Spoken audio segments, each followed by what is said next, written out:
Hey, this is Andrew again with Chemical Concepts. We're going to do part 3 of our series on the ChemSet TrimGrip Adhesive. Again, this is an adhesive for bonding cellular PVC boards such as AZAC, Certainty, Como, Versatec, etc.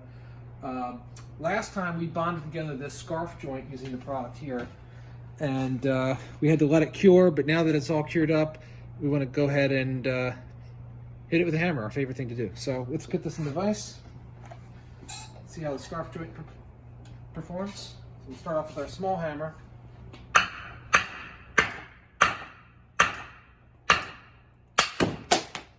Alright, so again, we would call that substrate failure. We have 3 types of failure modes when you look at adhesives. We have adhesive failure, cohesive failure, and substrate failure. What this tells us is that our adhesive is stronger than the material itself. So anyway, thought you'd find that interesting. Call us at 1-800-220-1966 or visit us at www.chemical-concepts.com. Thanks.